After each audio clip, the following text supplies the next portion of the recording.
नमस्कार दोस्तों, हमारे चैनल SMS एजुकेशन पॉइंट में आपका हार्दिक स्वागत है। आशा करता हूं कि आप सब स्वस्थ होंगे। पहले जियोमेट्री का एक मैंने वीडियो डाला था जिसमें रीट का वीडियो था और 9th के लिए भी वो सेम सिलेबस है। रीट का और 9th का जियोमेट्री का जो सिलेबस दे रखा है वो ज़्यादातर सेम दे रखा है। तो सबसे पहले अपन ने बिंदु के बारे में, रेखा के बारे में, किरण के बारे में पढ़ा था और समतल और वक्रतल के बारे में पढ़ा। आज अपन पढ़ेंगे कोण के बारे में। तो सबसे पहले अपन स्टार्ट करते हैं, कोण होता क्या है। कोण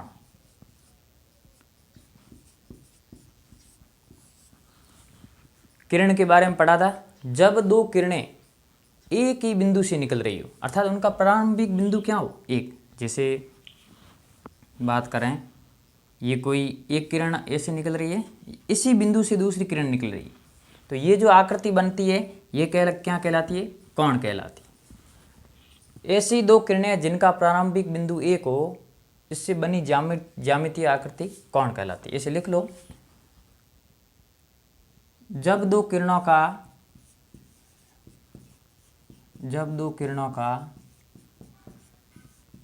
प्रारंभिक बिंदु एक हो,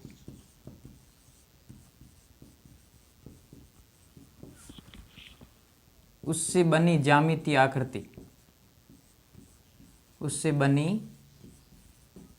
यहाँ इस प्रकार बनी ज्यामितीय आकृति कोण कहलाती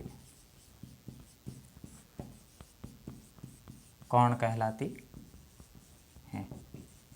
ये कोण की परिभाषा, सामान्य परिभाषा। वैसे परिभाषा पूछते नहीं, ना ही रीट में पूछेंगे और ना ही 9th में पूछेंगे, परंतु आपको ध्यान रखना है। ये जो है ना, ये शीर्ष कहलाता है। जैसे ओ, ये शीर्ष है, यहाँ पर कोण है। जैसे कितना भी हो, इसे थीटा मान लो, ये थीटा डिग्री कोण है, अर्थात ये कोण की माप है। देखो अपन कोण की माप कैसे सीखते हैं, कोण की माप को अपन कैसे मापते हैं, कोणों की मापन की क्या प्रक्रिया है, कोण की माप। तो कोण की माप की बात करें तो सबसे पहले एक समकोण अर्थात 90 डिग्री को, डिग्री जो अंशीय पद्धति है, 3 पद्धतियां हैं इनकी, इसके बारे में भी अपन आगे पढ़ेंगे। उससे पहले सामान्य जानकारी कोण की माप क्या है उसके बारे में देख लो। तो 90 डिग्री का जो कोण होता है, इसको यदि अपन 90 भागों में बांटे, 90 अर्थात एक समकोण किसके बराबर होता है, एक समकोण जो होता है वो 90 डिग्री के बराबर होता है। ये डिग्री का निशान है। ऐसे रेडियन पद्धति भी होती है, अलग एक षष्टिक पद्धति भी होती है। और ये देखो, उसके बाद ये जब ये 90 डिग्री के अपन कोण को 90 भागों में बांटेंगे तो एक भाग जो होगा, तो एक समकोण 90 डिग्री के बराबर, ठीक है। और एक डिग्री जब अपन 90 भागों में बांटेंगे तो क्या आ जाएगा, एक डिग्री को कैसे लिखेंगे, एक डिग्री अर्थात एक डिग्री, ऐसे भी लिख सकते हैं, एक डिग्री। और ये एक डिग्री किसके बराबर होगा, एक डिग्री 60 कला के बराबर कहो या फिर 60 मिनट के बराबर होगा। जब एक डिग्री होगा वो 60 कला भी बोलते हैं ऐसे, या फिर ऐसे बोल दो 60 कला, ऐसे भी बोलते हैं, 60 मिनट भी बोलते हैं, अलग अलग बोलते हैं। कला भी कह सकते हैं, मिनट भी कह सकते हैं। और जब एक ही मिनट को या एक कला को अपन 60 भागों में बांटेंगे तो क्या आ जाएगा, तो ये 60 मिनट है या एक मिनट, इसे ऐसे भी बोलते हैं, एक मिनट जो है वो होता है 60 सेकंड या 60 कला या 60 सेकंड, ऐसे लिख लो। तो ये आपको सामान्य जानकारी आपको याद रखनी है, ठीक है। तो देखो वापस देख लो, एक डिग्री बराबर 60 मिनट या कला, एक मिनट बराबर 60 कला, ये आपको ध्यान रखना है। सामान्य जानकारी थी। वैसे कोण की माप चांदे से करते हैं, 180 डिग्री तक होते हैं, जिसमें 180 खाने बॉक्स बने हुए होते हैं, ठीक है ना, वो तो आपको सामान्य जानकारी होगी। अब अपन पढ़ते हैं कोणों का वर्गीकरण। कोण कितने प्रकार के होते हैं, एंगल प्रकार के कितने होते हैं, उनके बारे में अपन पढ़ते हैं। तो सबसे पहले अपन बात करें तो अपन जानते हैं कि सबसे पहले कोणों का वर्गीकरण न्यून कोण, समकोण, ये तो आपको पता ही होगा। तो इसके बारे में थोड़ा और अपन डीपली समझेंगे। वैसे सवाल बहुत अच्छा बनेगा इस प्रश्नवाड़ी से, और यदि आपको पढ़ा हुआ है तो उत्तर सीधा आ जाएगा। इसमें कैलकुलेशन वगैरह ज़्यादा नहीं करनी पड़ती, परिभाषा से संबंधित भी आ सकता है। सबसे पहले कोणों का वर्गीकरण।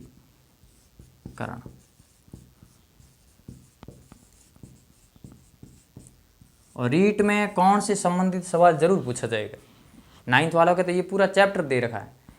सबसे पहले बात करें तो है न्यून कोण। कौन सा है? न्यून कोण। न्यून कोण, या फिर इसे कहते हैं एक्यूट एंगल, न्यून कोण। तो न्यून कोण की बात करें तो 0 डिग्री से 0 डिग्री से बड़ा और 90 डिग्री से छोटा, अर्थात समकोण से छोटा। समकोण सबसे पहले देख लो कि समकोण 90 डिग्री का जो कोण होता है वो ये समकोण है। इस समकोण से छोटा, अर्थात ये यदि 0 डिग्री, 10, 20, 15, 20, 30, 90 तक जाएंगे तो ये इधर वाले कोण जितने भी होंगे ना, 90 डिग्री से छोटे जितने भी कोण है वो किस में आएंगे? न्यून कोण में आएंगे। तो इसे अपन क्या कह सकते हैं? तो 0 डिग्री से बड़ा, 0 डिग्री से बड़ा और 90 डिग्री से छोटा, ये कोण कौन से कहलाएंगे? न्यून कोण कहलाएंगे। 0 डिग्री से बड़े, 0 डिग्री से बड़े व 90 डिग्री से छोटे, ये कोण जो है वो कहलाएंगे न्यून कोण। कोई प्रॉब्लम नहीं इसमें। उसके बाद में समकोण, ये था समकोण, राइट एंगल जिसे बोलते हैं समकोण। समकोण जिसे क्या कहेंगे? Right angle. ये 90 डिग्री का जो कोण होगा ना वो क्या कहलाएगा? समकोण कहलाएगा। इसे जैसे ये है कोण, ये कोण है, ये कौन से हैं? न्यून कोण है। 30 डिग्री, 25 डिग्री, ये सब न्यून कोण होंगे। 90 डिग्री से छोटे और 0 डिग्री से बड़े वाले न्यून कोण, और 90 डिग्री का जो कोण होगा वो कौन सा होगा? समकोण होगा। उसके बाद अपन देखते हैं सरल कोण या ऋजु कोण, या स्ट्रेट एंगल बोलते हैं उसे, सरल कोण, सरल कोण, या फिर कहते हैं इसे ऋजु कोण। ये कोण होता कौन सा है? 180 डिग्री वाला कोण होता है, स्ट्रेट।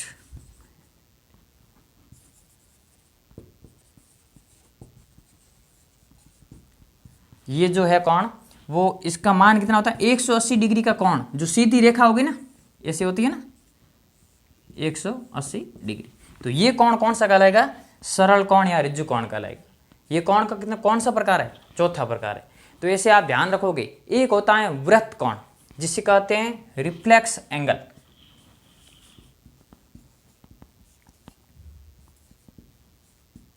वृत्त कोण, वृत्त कोण, ये जो होगा ये दो समकोण, अर्थात 180 डिग्री से तो बड़ा होगा परंतु 360 से छोटा होगा।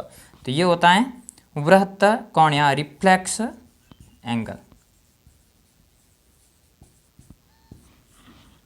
180 डिग्री से बड़ा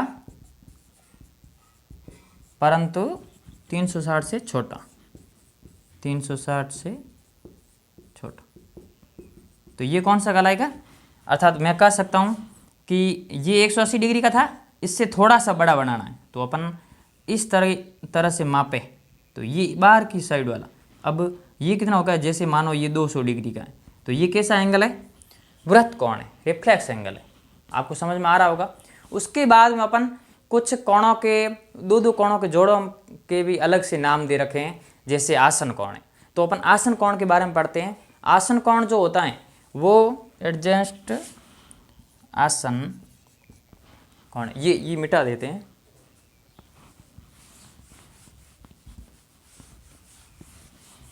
आसन कोण, आसन कोण वो होंगे जिनमें एक शीर्ष और एक भुजा उभयनिष्ठ, वो दोनों कोण आपस में कैसे होंगे?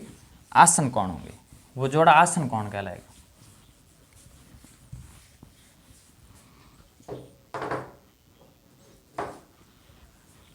आसन कोण।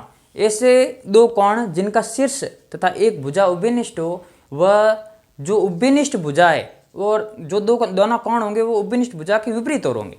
जैसे अपन मान लें एक ये भुजा उभयनिष्ठ मान लें, एक इधर कोण है और एक इस साइड कोण है, ये कोण ए, ये कोण बी, ये दोनों कोण आपस में कैसे होंगे? आसन कोण होंगे। अर्थात अपन कह सकते हैं कि इनका शीर्ष कैसा है? एक है, और भुजा भी कैसी है? एक है, उभयनिष्ठ भुजा है, तो ये दोनों आपस में कोण कैसे होंगे? आसन कोण होंगे। ऐसे दो कोण जिनका शीर्ष तथा एक भुजा उभयनिष्ठ हो और जो दोनों कोण बने हुए वो उभयनिष्ठ भुजा के विपरीत और बने हुए हो, ये कोण कहलाते हैं आसन कोण कहलाते हैं। तो कोण ए और कोण बी आपस में कैसे हो गई? आसन कोण होंगे। तो ये समझ में आ रहा होगा आपको। उसके बाद में है समपूरक कोण, ये था आसन कोण। उसके बाद में है समपूरक कोण। समपूरक कोण ऐसे दो कोण जिनका योग 180 डिग्री होता है वो कहलाते हैं समपूरक कोण। इसे कहते हैं सप्लीमेंट्री एंगल। सप्लीमेंट्री एंगल्स अर्थात समपूरक कोण।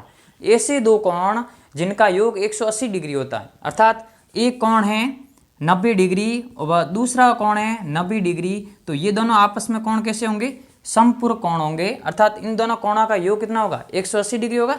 जैसे बात करें एक 140 डिग्री का कोण है और एक 140 डिग्री का समपूरक कोण बताइए, समपूरक कोण बताओ, तो आपके मन में विचार आएगा कि दोनों का योग कितना होना चाहिए?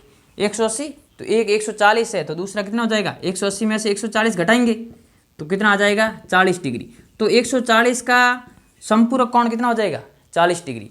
जैसे बात करें अपन 100 डिग्री का समपूरक कोण बताइए, समपूरक कोण बताइए, तो आपके मन में विचार आएगा कि एक दोनों का समपूरक कोण अर्थात दोनों का योग तो कितना होता है? 180 होता है। तो अपन 180 में से 100 घटा लेंगे, पीछे क्या रहेगा? 80 डिग्री। तो ये 100 का समपूरक क्या हो जाएगा? 80 डिग्री। और 80 डिग्री का समपूरक क्या हो जाएगा? 100 डिग्री। कोई समस्या नहीं इसमें। उसके बाद में है पूरक कोण। पूरक कोण, तो पूरक कोण ऐसे दो कोण जिनका योग 90 डिग्री हो। देखो समपूरक में याद रखने के लिए बोल रहा हूं, कई बार समपूरक और पूरक में कंफ्यूज हो जाते हैं। समपूरक और पूरक की तुलना में अक्सर ज़्यादा किसमें है? समपूरक में। तो इनका योग कितना होगा? 180। इसमें ये कम है तो योग कितना होगा दोनों कोणों का? 90 डिग्री। तो पूरक कोण किसे कहते हैं? यहाँ कॉम्प्लीमेंट्री एंगल से बोलते हैं, एंगल्स। पूरक कोण ऐसे दो कोण जिनका योग 90 डिग्री हो, पूरक कोण कहलाते हैं। तो मैं कहूँ आपको 40 डिग्री का पूरक कोण बताइए, 40 डिग्री का पूरक कोण बताइए। तो आप कहोगे कि 90 डिग्री में से 40 डिग्री घटा दो, पीछे कितने रहते हैं? 50 डिग्री। तो 40 डिग्री का पूरक कोण क्या हो गया? 50 डिग्री। तो इसमें कोई समस्या नहीं है। उसके बाद में वर्टिकली ऑपोजिट एंगल अर्थात शीर्षाभिमुख कोण। तो शीर्षाभिमुख कोण के बारे में पढ़ते हैं। शीर्षाभिमुख कोण देखो, जैसे ये अपन थोड़े से अच्छे बनाते हैं।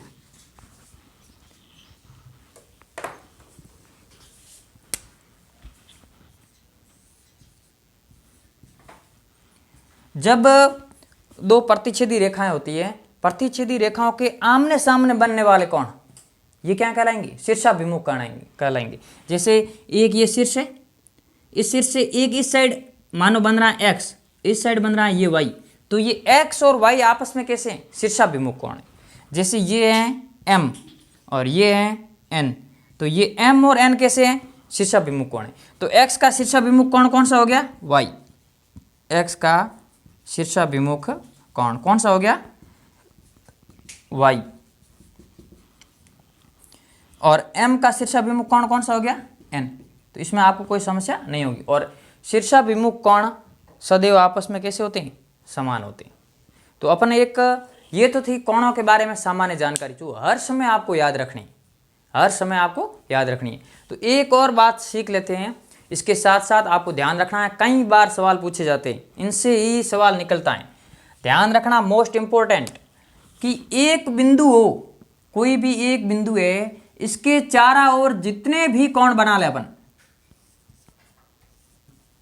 चारों ओर जितने भी कोण बना ले, उन सभी कोणों का योग, उन सभी कोणों का योग क्या होगा? जैसे ये x है, ये y है, ये z है, ये a है, ये b है, इन सभी का योग 360 डिग्री होगा। ध्यान रखना, एक ही बिंदु के चारों ओर बनने वाले सभी कोणों का योग 360 डिग्री होता है।